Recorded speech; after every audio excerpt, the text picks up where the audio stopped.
करके ले गया और फेंका कहाँ? छारे समुद्र में, नमक के पानी में। जन्म लेता हुआ 10 दिन के अंदर का बच्चा कितनी देर तक पानी में जिंदा रहेगा? और दूसरी चीज, मछली के पेट में चले गए, वहाँ तो सांस लेने का तो कोई मतलब नहीं है, कितनी देर आदमी जिंदा रह सकता है? फिर वहाँ से उठा करके वो जाता है, वो कुल्हाड़ी से काटी जाती है मछली, फिर भी ये भी कुल्हाड़ी लगती नहीं है प्रद्युम्न जी को। तो ये माया नहीं लग रहा है? सबका सब भगवान की माया है। कहाँ जन्म लिए, कहाँ पानी में पहुँचे, कहाँ मछली में गई, फिर मछली में के पेट से और दुश्मन के घर जिसको मारना उसके घर पहुँचते हैं, बिना बुलाए पहुँच जाते हैं। और वो चिंतित है पहले से ही, और उठा करके उसको फेंकता है। तो 2 मिनट लिफ्ट बंद हो जाता, तभी सांस चली जाती। ये तो चाचा वो रावण की तरह लग रहा है। रावण जी भी तो जब सीता जी छोटी सी थी, बच्चे के रूप में आपने बताया था, हाँ। खुद ही लेकर आ गया था। लेकर रावण भी उठा करके ले आया था। वो जब एक बार किसी तालाब के किनारे घूम रहा था, देखा कि बहुत बड़ा कमल का फूल है, उसके ऊपर बहुत सुंदर कन्या 6 महीने की बच्चे के बराबर खेल रही है। तो उसको देख करके वो उठा लिया, सोचा कि अपने किसी पुत्र के साथ इसका विवाह कर देंगे। ले आया घर में, जब वो पंडितों को दिखाया कि इसके लक्षण, इसके स्वरूप, इसका भाग्य देख करके बताओ, तो पंडितों ने बताया कि ये तो तुम्हें मारने के लिए आई है, तुम इसको लेकर के नहीं आए हो, ये तुम्हारे घर में आई है तुम्हें मारने के लिए। फिर उठा करके वो पानी में फेंकवा देता है कि जाओ, तो फिर वो दोबारा आती है। तो तात्पर्य यह है कि हम जहाँ से भागेंगे, भाग नहीं सकते, मौत से कहीं भी कोई भाग नहीं सकता है। कमल दल के समान कोमल तथा विशाल नेत्र, प्रद्युम्न जी के घुटनों तक लंबी लंबी बाहें, मनुष्य लोक में सबसे सुंदर शरीर, रति सलज्ज हास के साथ भौं मटका करके उनकी ओर देखती और प्रेम भर करके स्त्री पुरुष संबंधी भाव व्यक्त करती हुई उनकी सेवा में लगी रहती थी। भगवान श्री कृष्ण नंदन भगवान प्रद्युम्न ने उसके भावों में परिवर्तन देख करके कहा, देवी तुम तो मेरी माँ के समान हो, तुम्हारी बुद्धि उल्टी कैसे हो गई है? मैं देखता हूँ कि तुम माता का भाव छोड़ करके कामनी के समान भाव दिखला रही हो। रति ने कहा, प्रभो आप स्वयं भगवान नारायण के पुत्र हैं। संबरासुर नामक असुर ने आपको सूतिका गृह से चुरा लाया था। अपने पति स्वयं आप मेरे पति स्वयं कामदेव हैं और मैं आपकी सदा की रहने वाली धर्म पत्नी रति हूँ। मेरे स्वामी, आप 10 दिन के भी नहीं हुए थे, उसके पहले ही संबरासुर ने आपको हर करके ला करके समुद्र में डाल दिया था। वहाँ एक मछली ने आपको निगल लिया था, उसी मछली के पेट से आप यहाँ पर मुझे प्राप्त हुए हैं। यह संबरासुर सैकड़ों प्रकार की माया जानता है, इसको अपने बस में कर लेना या जीत लेना बहुत कठिन है। आप अपने इस शत्रु को मोहन आदि मायाओं के द्वारा नष्ट कर डालिए। स्वामी, अपनी संतान आपको खो जाने से, मैं पूछ रही हूँ, वो उन्होंने क्या सोच के मायावती जी को वो बच्चा सौंपा? भगवान की लीला थी इसीलिए? किसने? वो जो मछुआरा, जो किचन में हलवाई था, मछुआरे। नहीं, उसमें क्या सोच करके तो मतलब ही नहीं है ना। हाँ। वो वहाँ ला करके मछली को काटे, उसके पेट से बच्चा निकला। तो जैसे मान लीजिए हम यहाँ रसोई में काम कर रहे हैं और उसमें कोई ऐसी वस्तु मिल जाए, या तो आगे बैठ या पीछे बैठ, तो अब वहाँ पर कोई भी कह देगा कि ये बच्चा हमें चाहिए, तो दे देंगे, लो पालो। मांग लिया। तो वहाँ किचन में काटा गया था ना मछली को, तो वहाँ पर उन्होंने कहा, तो उन्होंने दे दिया कि लो तुम पालो, क्योंकि वो तो जानती थी कि ये वही है। तो इसलिए उसके मन में तो कोई संदेह नहीं था, तो वो उसी के इंतजार के लिए वहाँ पर बैठी हुई थी। तो उसने कहा कि अपनी संतान खो जाने से आपकी माता पुत्र से स्नेह से व्याकुल हो रही हैं। वे आतुर होकर के अत्यंत दीन भाव से रात दिन चिंता करती रहती हैं।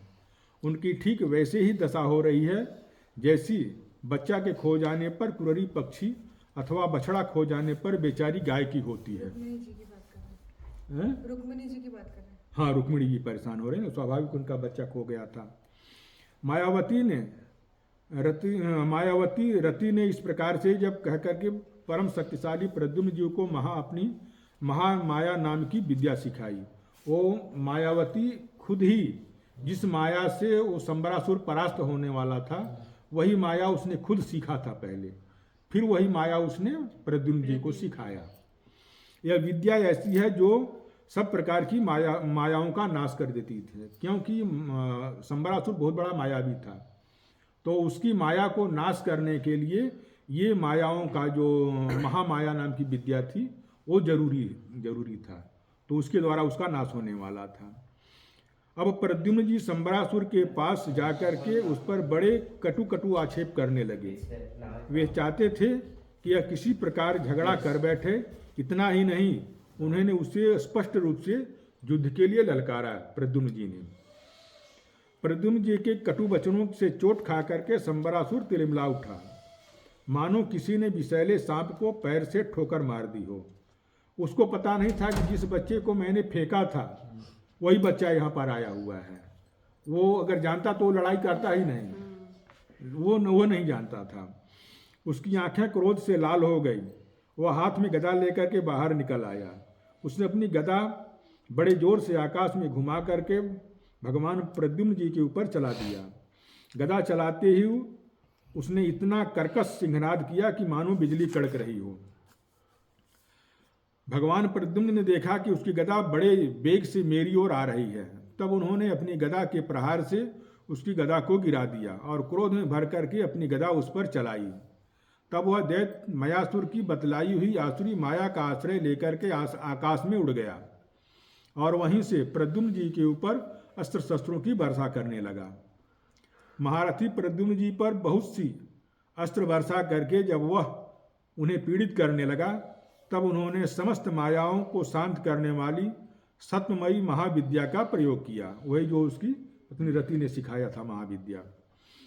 उसके बाद संबरासुर ने यक्ष, गंधर्व, पिशाच, नाग, राक्षसों की सैकड़ों प्रकार की मायाओं का प्रयोग किया, परंतु भगवान श्री कृष्ण के कुमार प्रद्युम्न जी ने अपनी महाविद्या से उन सबका नाश कर दिया। इसके बाद उन्होंने एक तीक्ष्ण तलवार उठाई और संबरासुर का सिर कुंडल सहित काट करके अलग कर दिया। दाढ़ी मूछ सब उसका एक साथ अलग हो गया और वह कट करके अलग हो गया। देवता लोग पुष्पों की वर्षा करते हुए स्तुति करने लगे। इसके बाद मायावती रति, जो आकाश में चलना जानती थी, अपने पति प्रद्युम्न जी को आकाश मार्ग से द्वारिकापुरी में ले गई।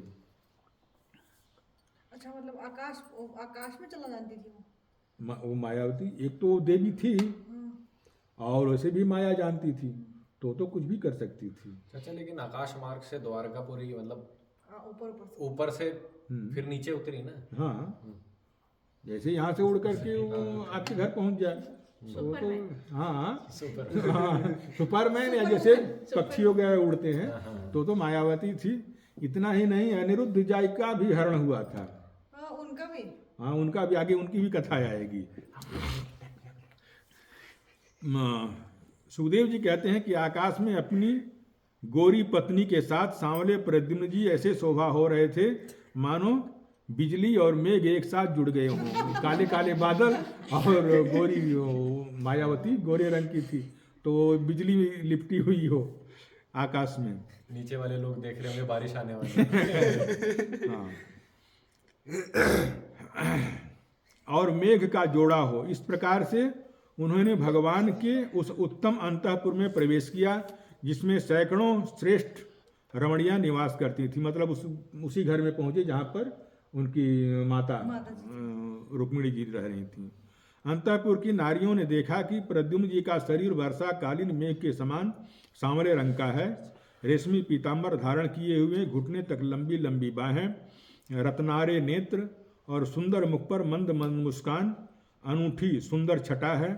उनके मुखारविंद पर घुघराली और नीली अलकें शोभा पा रही हैं, मानो भंवरे खेल रहे हों, और उन्हें भगवान श्री कृष्ण समझ करके सकुचा गईं और इधर उधर छिप गईं। उनको लगा कि भगवान श्री कृष्ण ही आ गए हैं, वो इसलिए सब छिप जाती हैं, क्योंकि ये देखने में भी भगवान श्री कृष्ण के समान ही करीब करीब लगते थे। फिर भी इनकी युवा अवस्था तो होगी जब तक पहुंचे होंगे, या उससे बड़े हो गए थे? इतने दिन तक वहीं थे। अच्छा, ये कथा इतनी जल्दी 2 मिनट में बोल दी, इसका मतलब नहीं है कि इतनी जल्दी में हो गया, वो जवान हो चुके थे। और अनिरुद्ध जी भी वैसे सांवले कलर के थे। उनको भी बाणासुर की बेटी प्यार करती थी, तो चित्रलेखा नाम की एक मायावती थी, वो उनको उठा करके ले जाती है अपने महल में, वो वहाँ रहने लगते हैं। उसकी भी बड़ी सुंदर कहानी है। जवान मतलब कितने साल के होगा? 25। 20 वर्ष के आसपास हो गए होंगे। हाँ। फिर धीरे धीरे स्त्रियों को यह मालूम हो गया कि ये भगवान श्री कृष्ण नहीं हैं, क्योंकि उनकी अपेक्षा इनमें कुछ अलग विशेषता है। अब वे अत्यंत आनंद और विस्मय से भर करके इस श्रेष्ठ दंपति के पास आए। इसी समय वहाँ रुक्मिणी जी आ पहुँची। सुखदेव जी कहते हैं कि उनके नेत्र कजरारे और वाणी अत्यंत मधुर थी। इस विनीत दंपति को देखते ही उन्हें अपने खोए हुए पुत्र की याद आ गई। वात्सल्य स्नेह से अधिकता के कारण उनके दूध उतर आया। रुक्मिणी जी सोचने लगी, यह नररत्न कौन है? यह कमलनयन किसका पुत्र है?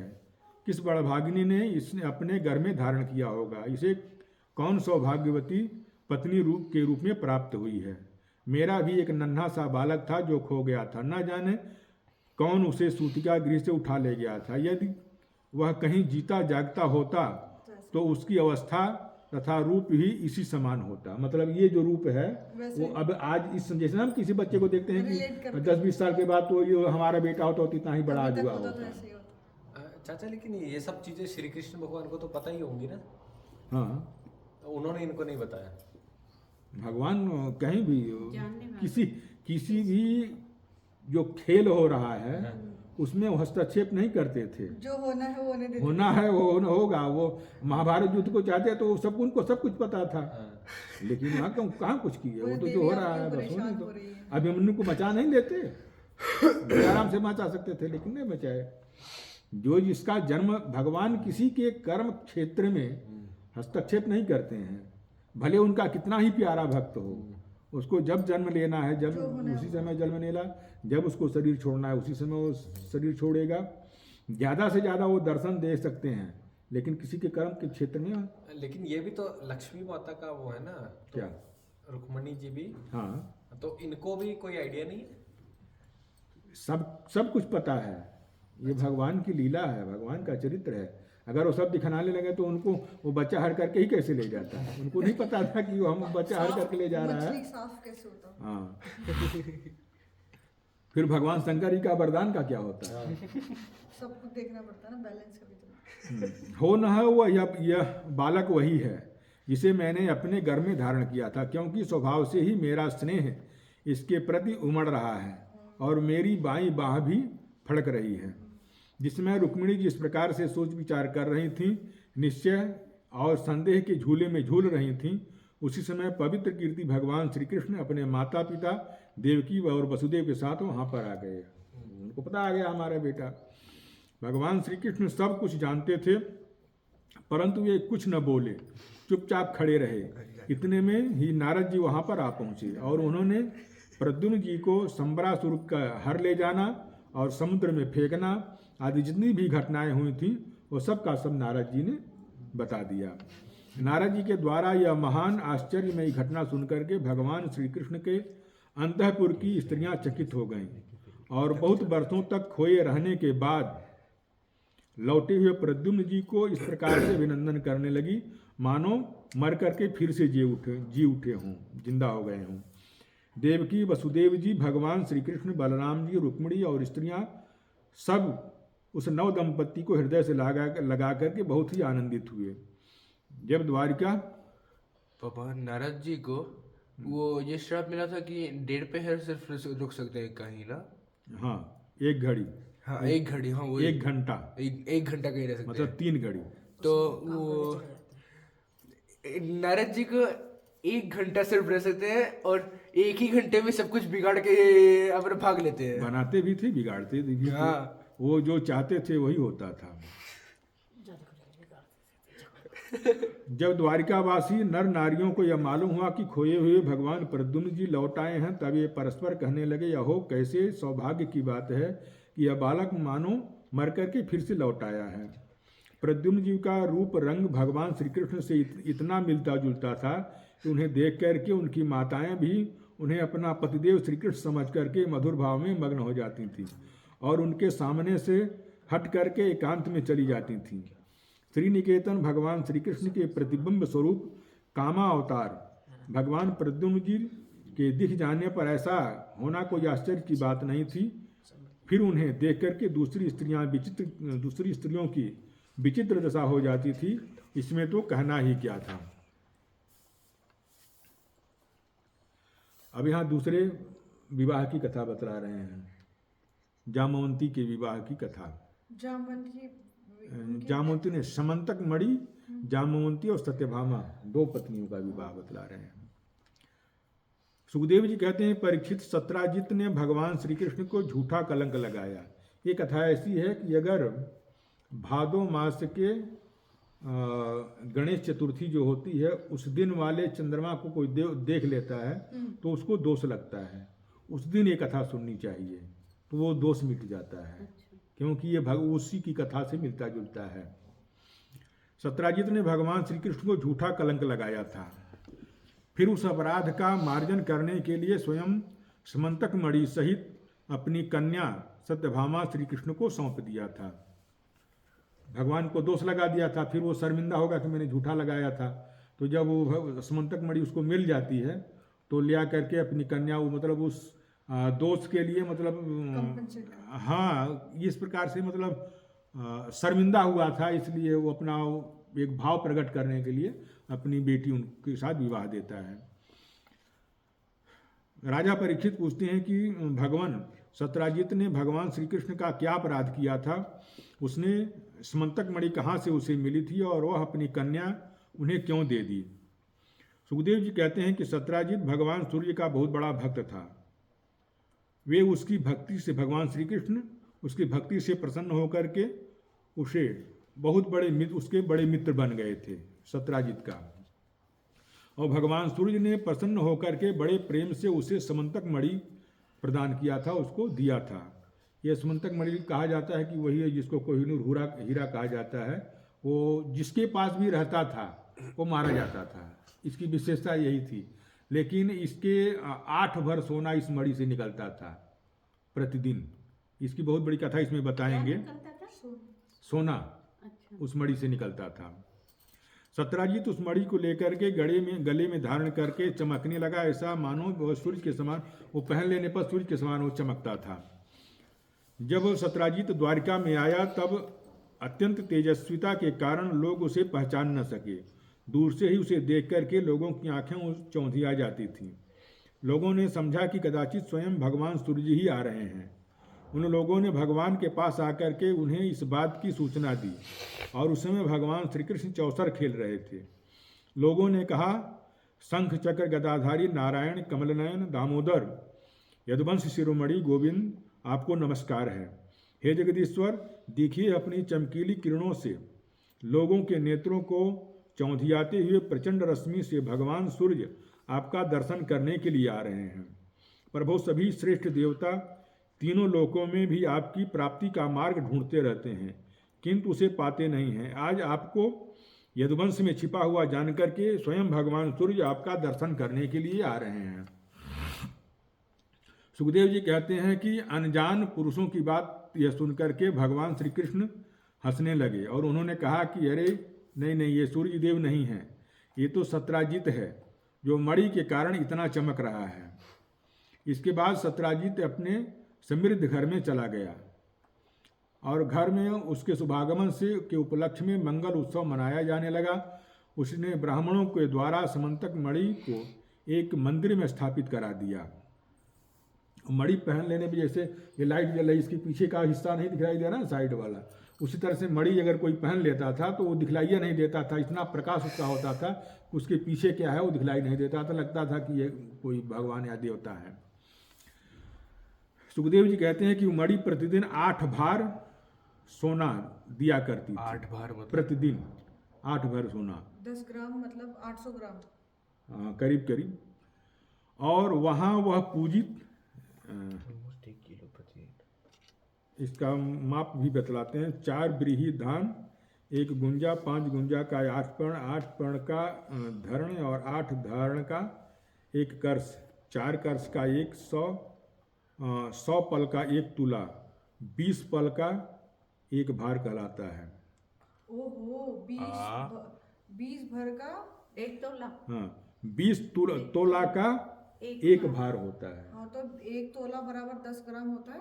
हाँ, तो 20 ग्राम, हाँ। 20 ग्राम 20 ग्राम थोड़ी नहीं, हुआ, 20 तोला हुआ। 200 ग्राम। 200 ग्राम 200 ग्राम करीब हो 200 गया। ग्राम। 200 ग्राम होना। तो एक गिन रही थी हम तक तो। हाँ, वो सोना दिया करता था। और जहाँ सुनिए, और भी उसकी विशेषताएं, और जहाँ वह पूजित होकर के मणि रहती थी, वहाँ कभी भी दुर्भिक्ष, महामारी, ग्रह पीड़ा, मतलब उसके घर में किसी को कोई ग्रह सताता नहीं था जिस घर में वो रहता था मणि।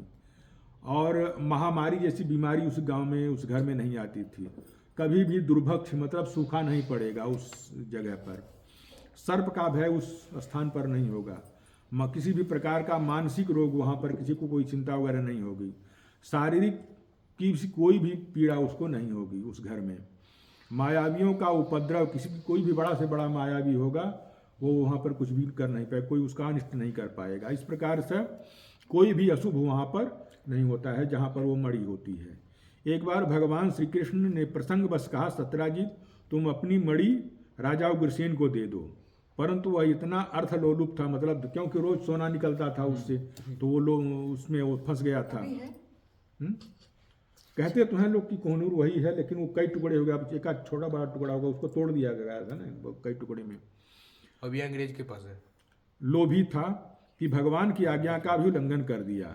इसका कुछ विचार न करके उसे अस्वीकार कर दिया। एक दिन सत्यराजीत के भाई, उसका सत्यराजीत का जो भाई था प्रसेनजीत, उसे वह प्रकाशमयी मणि को अपने गले में धारण कर लिया और फिर वह घोड़े पर सवार होकर के शिकार खेलने के लिए चला गया। वहाँ एक सिंह ने घोड़े सहित प्रसेनजीत को मार डाला। मैंने कहा ना कि वो जिसके पास भी रहा वो मारा ही, तो मारा गया और मणि को उस शेर ने छीन लिया। अब वह पर्वत की गुफा में प्रवेश कर रहा था कि मणि के लिए ऋक्षराज भगवान जाम्बवान ने, जामवंत जो रामावतार में थे, उन्होंने उस शेर को मार करके उस मणि को छीन लिया। उन्होंने वह मणि अपनी गुफा में ले जा करके अपने बच्चों को खेलने के लिए दे दिया। जामवंत जी ने, वो जामवंती उनकी बेटी थी। अपने भाई प्रसेन के न लौटने से उस सत्यराजीत को बड़ा दुख हुआ। वह सोचने लगा कि बहुत संभव है कि भगवान श्री कृष्ण ही मेरे भाई को मार डाले हों, क्योंकि मणि को एक बार उन्होंने कहा था कि राजा को दे देना। मणि गले में डालकर के वन में गया था। सत्यराजीत की यह बात सुनकर के लोग आपस में कानाफूसी करने लगे, हो न हो ऐसा हुआ हो। तो सब लोग विश्वास भी करने लगे। भगवान के ऊपर सबको शंका हो गई। जब भगवान श्री कृष्ण ने सुना कि यह कलंक का टीका मेरे सिर ही लग गया है, तब वे उसे धो बहाने के उद्देश्य से नगर के कुछ सभ्य पुरुषों को, मतलब कुछ सैनिकों के लेकर के उसे ढूंढने के लिए, प्रसेनजीत को ढूंढने के लिए चल पड़े। वहाँ खोजते खोजते लोगों ने देखा कि घोर जंगल में सिंह ने प्रसेनजीत को, उसके घोड़े को मार डाला है। वो पता लगा कि घोड़े ने इनको मार डाला है। जब ये लोग सिंह के पैरों के चिन्ह देखते हुए आगे बढ़े, तब उन्होंने यह भी देखा कि पर्वत की पर एक वृक्ष ने सिंह को भी मार डाला है, सिंह भी मरा हुआ पड़ा है। भगवान श्री कृष्ण ने लोगों को बाहर ही बिठा दिया और अकेले ही घोर अंधकार से भरे हुए भगवान ऋक्षराज की, जामवंत जी की भयंकर गुफा में प्रवेश कर गए। भगवान ने वहां जाकर के देखा कि श्रेष्ठ मणि, सिमंतक मणि बच्चों का खिलौना बना दिया गया है। बच्चों को दे दे, बच्चे उसमें खेल रहे हैं। उसे हर लेने की इच्छा से बच्चे के पास जाकर के भगवान श्री कृष्ण खड़े हो गए। उस गुफा में एक अपरिचित पुरुष को देख करके बच्चे की धाय, उसकी दासी भयभीत होकर के चिल्ला उठी। उसकी चिल्लाहट सुनकर के परम बलशाली जाम्बवान क्रोधित हो गए और दौड़ करके आए। सुखदेव जी कहते हैं, परीक्षित जामवंत उस समय कुपित हो रहे थे। उन्हें भगवान की महिमा का कुछ प्रभाव पता न चल सका। उन्होंने एक साधारण मनुष्य समझ लिया और वे अपने स्वामी भगवान श्री कृष्ण से युद्ध करने लगे। जिस प्रकार मांस के लिए दो बाज आपस में लड़ते ही, वैसे ही विजय के अभिलाषी भगवान श्री कृष्ण और जामवंती जी आपस में घमासान युद्ध करने लगे। पहले तो उन्होंने अस्त्र शस्त्रों की प्रहार किया, फिर पत्थरों को उठा करके एक दूसरे के ऊपर फेंकने लगे। उसके बाद वृक्ष उखा करके एक दूसरे के ऊपर फेंकने लगे। अंत में महान युद्ध होने लगा। फिर भुजाओं से आपस में कुश्ती लड़ने लगे। वज्र प्रहार के समान कठोर घूसे आपस में घूसे से एक दूसरे को मारते रहे। 28 दिन तक बिना विश्राम किए दिन रात युद्ध चलता रहा। 28 दिन तक दोनों लड़ते रहे। 28 दिन। अंत में भगवान श्री कृष्ण के घूसे की चोट से जामवंत जी की शरीर की एक एक गांठ टूट फूट गई। उनका सारा उत्साह जाता रहा, शरीर पसीने से लथपथ हो गया। तब उन्होंने अत्यंत विस्मित होकर के भगवान श्री कृष्ण से कहा, प्रभु मैं जान गया, आप ही समस्त प्राणियों के स्वामी हैं, रक्षक हैं, पुराण पुरुष भगवान विष्णु हैं। आप ही सबके प्राण, इंद्रिय बल और शारीरिक बल हैं। आप विश्व के रचयिता ब्रह्मा आदि को भी आप बनाने वाले हैं। समस्त पदार्थों में सत्ता रूप से आप ही हैं। काल के जितने भी हथियार हैं उनके नियामक परम काल आप ही हैं। शरीर भेद से अनेक रूप धारण किए हुए समस्त प्राणियों की आत्मा ही आप हैं। प्रभु मुझे स्मरण है, आपने अपने नेत्रों में तनिक सा क्रोध भाव लेकर के तिरछी सी दृष्टि से समुद्र की ओर देखा था कि उस समय समुद्र के अंदर रहने वाले बड़े बड़े नाग, घड़ियाल, मगरमच्छ चित्त हो गए थे। समुद्र ने आपको मार्ग दे दिया था। तब आप उस पर सेतु बांध करके सुंदर यश की स्थापना किए थे तथा लंका का विध्वंस किया था। आपके बाणों से कट कट करके राक्षसों के सिर पृथ्वी पर लौट रहे थे। अवश्य ही आप मेरे वही स्वामी भगवान राम जी हैं जो श्री कृष्ण के रूप में यहाँ पर आए हैं। सुखदेव जी कहते हैं, जब ऋक्षराज जामवंत ने भगवान को पहचान लिया तब भगवान श्री कृष्ण ने अपने परम कल्याणकारी शीतल कर कमलों से उनके शरीर के ऊपर हाथ फेर दिया, जिनकी असीम कृपा से भर करके प्रेम की गंभीर वाणी से अपने भक्त जाम्बवान जी के शरीर को, उनके शरीर में दर्द हो रहा था, वो सब ठीक हो जाता है। फिर भगवान ने कहा कि जाम्बवंत जी, हम मणि के लिए ही तुम्हारी इस गुफा में आए हैं। इस मणि के द्वारा मैं अपने ऊपर लगे हुए झूठे कलंक को मिटाना चाहता हूँ। भगवान का ऐसा कहने पर जाम्बवंत ने बड़े आनंद से उनकी पूजा करने के बाद अपनी कन्या कुमारी जाम्बवंती को मणि के साथ उनके चरणों में समर्पित कर दिया। भगवान चाहे न चाहें, औरतें उनको मिलती जा रही हैं जगह जगह। उधर सत्यमावा भी मिलेगी, इधर जाम्बवंती मिल रही है। भगवान श्री कृष्ण जिन लोगों को गुफा के बाहर छोड़ करके गए थे, भगवान ने कहा था कि हम अंदर जा रहे हैं, तुम लोग यहीं हमारा इंतजार करना। कुछ दिन वो लोग इंतजार किए, 10-15 दिन, उसके बाद वो लोग वापस चले गए और बोले कि गुफा में जा करके वो खत्म हो गए। तो उनके माता पिता जा करके भगवान की स्तुति प्रार्थना करते हैं कि हमारे बच्चे को जीवित वापस लाओ। उन्होंने 12 दिन तक उनकी प्रतीक्षा किया, परंतु जब उन्होंने देखा कि अब तक गुफा से भगवान बाहर नहीं निकले हैं, तब वे अत्यंत दुखी होकर के द्वारका लौट गए। जब माता देवकी, रुक्मिणी, वसुदेव जी तथा अन्य संबंधियों और कुटुंबियों को यह मालूम हुआ कि भगवान श्री कृष्ण गुफा से नहीं निकले हैं, तब उन्हें बहुत दुख हुआ। सभी द्वारिकावासी अत्यंत दुखी होकर के सत्राजित को भला बुरा कहने लगे कि तुम्हारे कारण ही भगवान गए हैं वहाँ गुफा में। भगवान श्री कृष्ण की प्राप्ति के लिए महामाया दुर्गा देवी जी की शरण में गए और उनकी उपासना करने लगे। महादुर्गा की उनकी उपासना से माता दुर्गा जी प्रसन्न हुई और उन्होंने आशीर्वाद दिया। उसी समय उनके बीच में ही मणि और नववधू जाम्बवती के साथ सफल मनोरथ होकर के भगवान श्री कृष्ण सबको प्रसन्न करते हुए प्रकट हो गए। सभी द्वारिकावासी भगवान श्री कृष्ण को पत्नी के साथ और गले में मणि धारण किए हुए देख करके परम आनंद में मग्न हो गए, मानो कोई मर करके फिर से लौट आया हो। उसके बाद भगवान सत्राजित को राज्यसभा में महाराज उग्रसेन के पास बुलाए और मणि प्राप्त हुई। कैसे प्राप्त हुई सारी कथा सुना करके वहाँ पर मणि को सत्राजित को सौंप दिया। सत्राजित अत्यंत लज्जित हो गया। मणि तो उसने ले ली, परंतु उसका मुख नीचे की ओर लटक गया। अपने अपराध पर उसे बहुत पश्चाताप हो रहा था। किसी प्रकार से वह अपने घर पहुंचा। उसके मन की आंखों के सामने निरंतर अपना अपराध नाचता रहा। भगवान के साथ विरोध करने के कारण वह भयभीत हो गया था। अब वह यही सोचता रहा कि मैं अपने अपराध का मार्जन कैसे करूं, मुझ पर भगवान श्री कृष्ण कैसे प्रसन्न हों। मैं ऐसा कौन सा काम करूं कि जिससे मेरा कल्याण हो, लोग मुझे कोसें नहीं। सचमुच मैं अदूरदर्शी और बहुत ही क्षुद्र हूँ, बहुत छोटा हूँ। धन के लोभ से मैंने बड़ी मूर्खता का काम किया था। अब मैं रमणियों में सबसे श्रेष्ठ अपनी कन्या सत्यभामा और समंतक मणि दोनों ही भगवान श्री कृष्ण को दे दूंगा। यह उपाय बहुत ही अच्छा है। इसी से मेरे अपराध का मार्जन हो सकता है, मतलब इसी से हमारा अपराध मिट सकता है, और दूसरा कोई उपाय नहीं है। सत्यजित ने विवेक बुद्धि से ऐसा निश्चय करके स्वयं ही इसके लिए उद्योग किया और अपनी कन्या तथा समंतक मणि दोनों ही ले जा करके भगवान श्री कृष्ण को समर्पित कर दिया। सत्यभामा शील, स्वभाव, सुंदरता आदि गुणों में सद्गुणों से बहुत ही सुंदर थीं। बहुत लोग उसे चाहते थे सत्यभामा हमें मिल जाए। उन लोगों ने उन्हें मांगा भी था, परंतु भगवान श्री कृष्ण ने विधि पूर्वक उसका पाणिग्रहण संस्कार कर लिया। भगवान श्री कृष्ण ने सत्यजित से कहा कि हम समंतक मणि ले लेंगे, आप सूर्य भगवान के भक्त हैं, इसलिए वह आपके पास रहे। हम समंतक मणि हम नहीं लेंगे, आप भगवान सूर्य के भक्त हैं, इसलिए वह आपके पास ही रहे।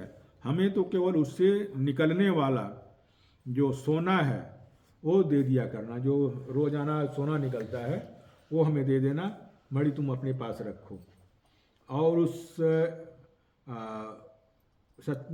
सत्यजित को सुधन्वा नामक एक योद्धा होता है, वो मार देता है, जिसके पास वो मणि रहती है। आगे कथा भी आएगी कि जैसे जैसे कैसे वो रहती है। जय श्री कृष्ण।